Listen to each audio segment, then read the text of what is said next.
नमस्कार बच्चों। आज हम पढ़ेंगे आरोह भाग 2 के गद्य खंड का तीसरा पाठ काले मेघा पानी दे। काले मेघा पानी दे के लेखक हैं धर्मवीर भारती। धर्मवीर भारती हमारे हिंदी साहित्य के बड़े लेखक हैं और यह पाठ उनका संस्मरण है। इस संस्मरण के माध्यम से उन्होंने लोक विश्वास और विज्ञान के द्वंद्व को स्पष्ट किया है। यानी हमारे समाज में कुछ मान्यताएं होती हैं और हम पुराने समय से उसका पालन करते आ रहे होते हैं, क्योंकि हमें उस पर कुछ अच्छा होने का विश्वास होता है। बच्चों, इसे हम लोक विश्वास कहते हैं। पर इस लोक विश्वास को आज का विज्ञान काटता भी है। विज्ञान कहता है कि ये ठीक नहीं है, ये पूरी तरह से वैज्ञानिक उसूलों पर खरा नहीं उतरता। इसीलिए वैज्ञानिक दृष्टिकोण से उन परंपराओं का, उन लोक विश्वासों का विरोध भी होता है और हम पढ़े लिखे लोग समाज के उस लोक विश्वासों और परंपराओं का विरोध करते हैं। यह पाठ उन लोक विश्वासों और विज्ञान के अंतर्द्वंद को स्पष्ट करता है। पाठ शुरू करने से पहले मैं आपको एक बात और स्पष्ट कर दूं कि लोक विश्वास और अंधविश्वास में क्या फ़र्क होता है।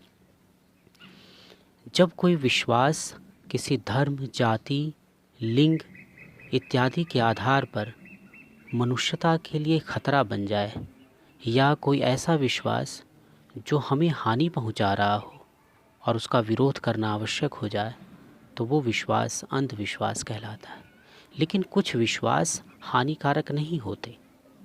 अब घर में किसी चीज़ की पूजा करना कोई अंधविश्वास नहीं हो सकता, वो हमारा विश्वास है।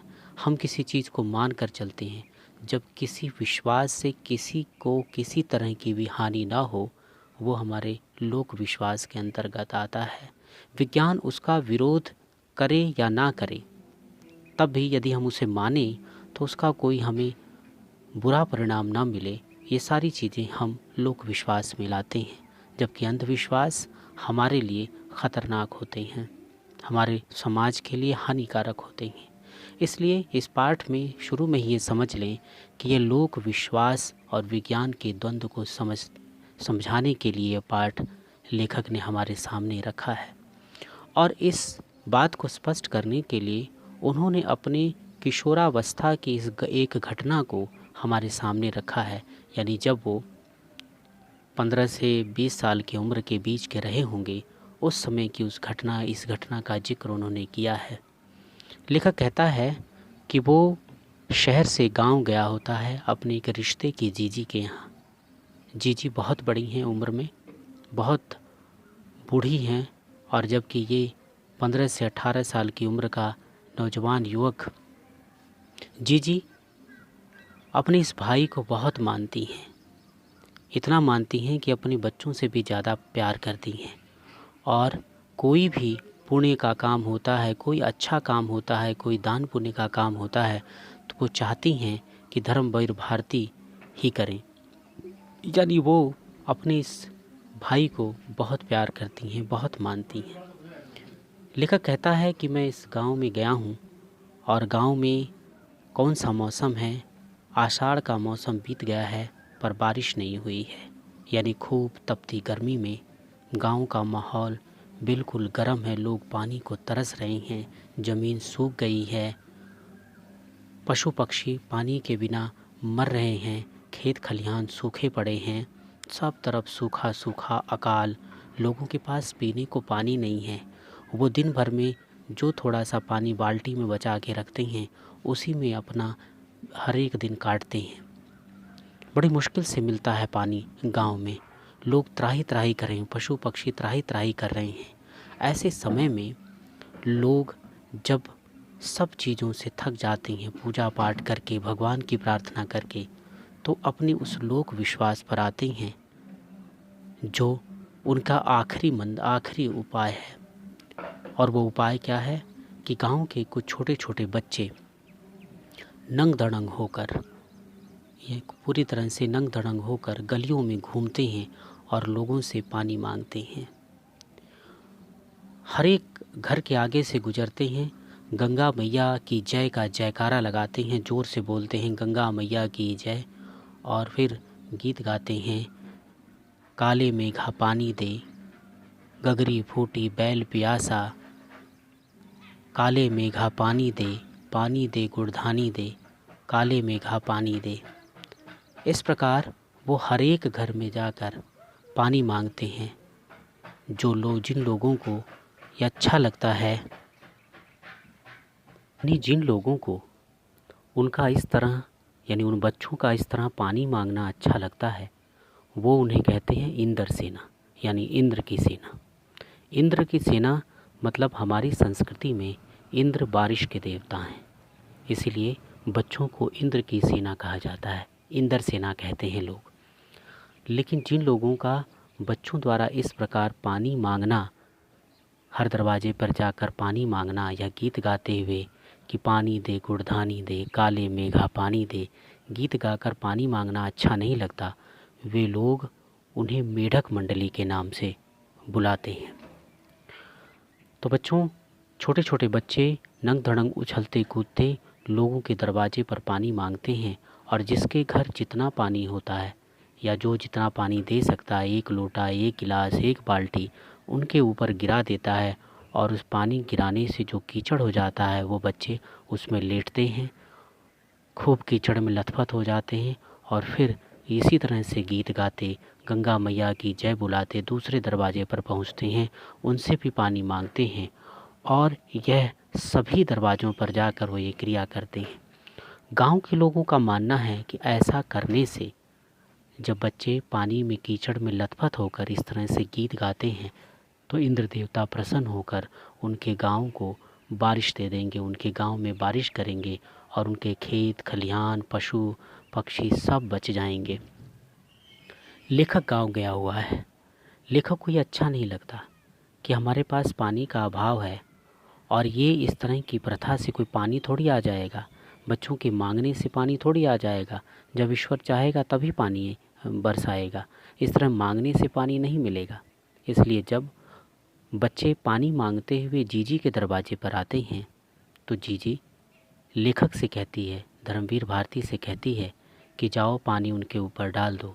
पर लेखक पढ़ा लिखा है, समझदार है, वो अपनी जीजी से लड़ता है कि मैं नहीं पानी डालूँगा इनके ऊपर, हमारे पास थोड़ा सा ही पानी है, और फिर इस थोड़े से पानी को हम उनके ऊपर डाल दें, इतनी मेहनत से हम पानी लाएं इस गर्मी के मौसम में, यदि हम उनके ऊपर डाल देंगे तो हमारे पास क्या बचेगा।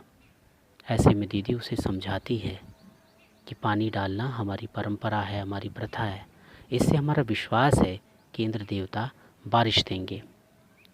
ऐसे में लेखक दीदी के साथ तर्क करता है कि थोड़ा सा पानी है हमारे पास और वो भी हम डाल दें, क्यों डालें, और ये कैसा त्याग, जब हमारे पास ही थोड़ा है तो हम किसी को उसमें से क्यों दें।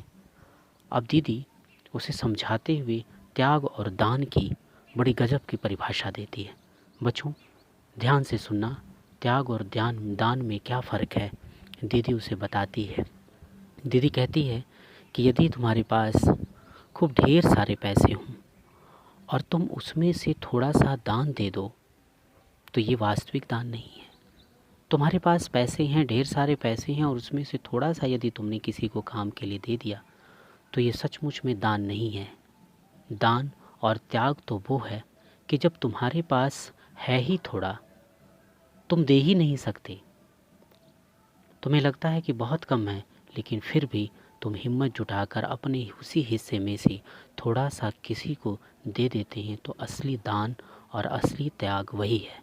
बच्चों, हम कोरोना महामारी के इस संकट से गुजर रहे हैं, हम सबके पास थोड़ा थोड़ा ही है, लेकिन ऐसे समय में यदि हम किसी ज़रूरतमंद की सहायता करें, अपने उस थोड़े से में से ही किसी ज़रूरतमंद की सहायता कर दें, तो असली त्याग और दान वही होगा।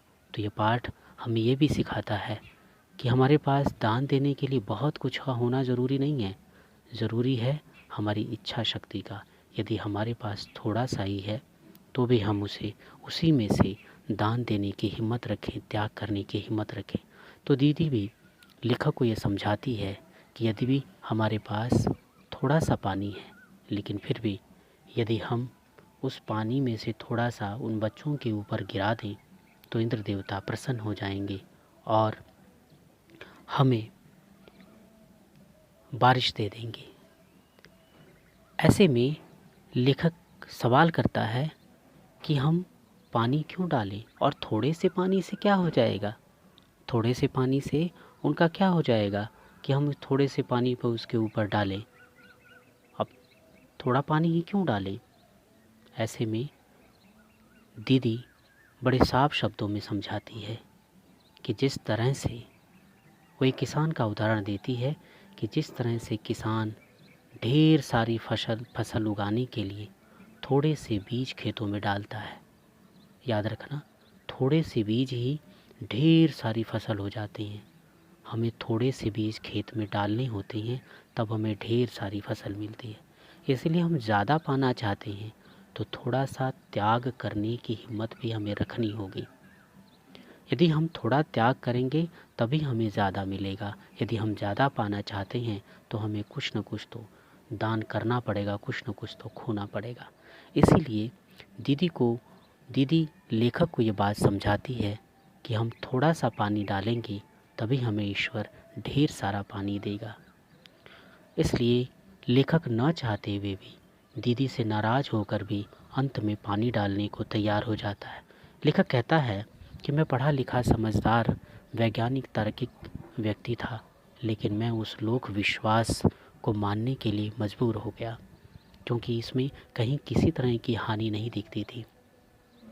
और लोक विश्वास कभी कभी हमारे लिए बहुत महत्वपूर्ण हो जाते हैं। विज्ञान के तर्कों पर आधारित न होकर भी हमारे लिए वो इतनी परंपरा में रचे बसे होते हैं कि हम उसे इनकार नहीं कर सकते। बच्चों, यहाँ पर 2-3 बातें और समझने वाली हैं। छोटे छोटे बच्चे घर घर पानी जब मांगते जाते हैं तो वो पहले जयकारा लगाते हैं, गंगा मैया की जय। अब वो गंगा मैया की जय का जयकारा ही क्यों लगाते हैं? बच्चों, गंगा हमारे देश में एक पूजनीय नदी है। वैसे तो हमारी समस्त नदियाँ पूजी जाती हैं। हमारे देश में मनुष्य को जीवन देने वाले प्रत्येक चीज़ों की पूजा होती है, चाहे वो हवा हो, चाहे वो पेड़ हो, चाहे वो नदी हो, चाहे वो पहाड़ हो, चाहे वो सूरज हो, चाहे हमारी फसलें हों। प्रकृति की वो सभी चीज़ें जो मनुष्य को जीवन देती हैं, हमारे देश में उनकी पूजा की संस्कृति रही है। इसे धर्म से जोड़ कर ना देखें। और गंगा नदी हमारे इसलिए पूजनीय है क्योंकि गंगा नदी के मैदानी इलाकों में ही हमारी संस्कृति विकसित हुई है। दुनिया की संस्कृतियाँ उठाकर आप देख लीजिए, जितनी भी सभ्यताएं विकसित हुई हैं वो नदियों के किनारे ही विकसित हुई हैं। और हमारी गंगा नदी के किनारे सबसे बड़ा मैदानी इलाका है और इस मैदानी इलाके में ही हमारी संस्कृति विकसित हुई। नदियों के पानी से हमें खेतों के लिए पानी मिला, हमने अनाज उपजाया और पीने के पानी के साधन होने के कारण नदियों के किनारे ही घर बने, मकान बने, बस्तियां बनी, समाज बने, शहर बने। इसलिए नदियाँ हमारे जीवन का पर्याय हैं और गंगा नदी इसीलिए पूजी जाती है। और गंगा सभी नदियों में श्रेष्ठ मानी जाती है हमारे भारत में। इसीलिए बच्चे पानी मांगते हुए गंगा नदी की जय बोलते हैं और ज़ोर से जयकारा लगाते हैं, गंगा मैया की जय। दूसरी बात, बच्चे गीत गाते हैं, काले मेघा पानी दे गुड़धानी दे, गगरी फूटी बैल पियासा, काले मेघा पानी दे। गगरी फूटी बैल पियासा, इस लाइन के माध्यम से, इस पंक्ति के माध्यम से यह स्पष्ट है कि मनुष्य को पानी पीने के लिए भी नहीं है। यानी गगरी फूट गई है, उसके अंदर बिल्कुल पानी नहीं है। बैल प्यासा यानी हमारे जानवर, हमारे पशु पक्षी भी प्यासे हैं। मनुष्य भी प्यासा है, हमारे पशु पक्षी भी प्यासे हैं। चारों तरफ अकाल ही अकाल है, सूखा ही सूखा है। इसलिए हे काले मेघा, हमें पानी दो, हमारा जीवन बचाओ, हमारे पशु पक्षियों का जीवन बचाओ। इसलिए बच्चे इस गीत के माध्यम से मेघों से पानी मांगते हैं। और दूसरी बात, इसमें दूसरी पंक्ति एक है कि पानी दे गुड़धानी दे, काले मेघा पानी दे। गुड़ और धान की फसल के लिए पानी मांगते हैं। गुड़ यानी गन्ने की खेती। गन्ने की खेती में सबसे ज़्यादा पानी की आवश्यकता होती है कहते हैं, और उसी तरह से धान की खेती के लिए भी हमें खूब पानी की आवश्यकता होती है। जहाँ बारिश ज़्यादा होती है उन्हीं इलाकों में गन्ने और धान की फसल की उपलब्धता होती है। ये दोनों फसलें अधिक पानी की मांग करती हैं, इसीलिए गन्ने से गुड़ बनता है। इसीलिए बच्चे ये गीत गाते हैं, काले मेघा पानी दे गुड़ धानी दे। बच्चों, इस प्रकार इस पाठ में गीत के माध्यम से और लोक विश्वास के माध्यम से वैज्ञानिक तर्क और लोक विश्वास के द्वंद्व को स्पष्ट किया गया है।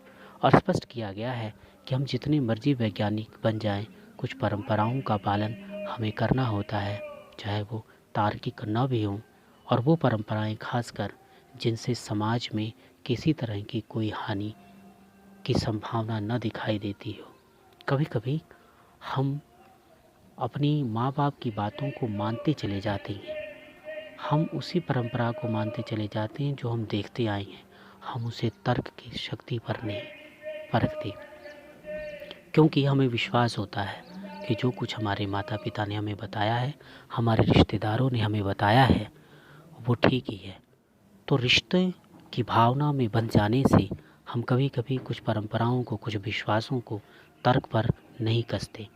इस प्रकार हमारी वैज्ञानिक दृष्टिकोण नहीं देती, लेकिन हमें हर चीज़ को तर्क पे कसना चाहिए, लेकिन सभी चीज़ें तार्किक हों ये ज़रूरी नहीं है। इसीलिए कभी कभी हमें लोक विश्वासों का भी पालन करना पड़ता है, ताकि हम जीवन को सौहार्दपूर्ण और खुशहालीपूर्ण बिता सकें। बच्चों, मैंने अपने इस पूरे लेक्चर में सभी प्रश्नों के जवाब भी दिए हैं। आप 2-3 बार ध्यान से इसको सुनेंगे तो आपको पता चलेगा कि इसमें सभी प्रश्न समाहित हो गए हैं। ध्यान से सुनें और सभी प्रश्नों के उत्तर ज़रूर लिख लें। धन्यवाद।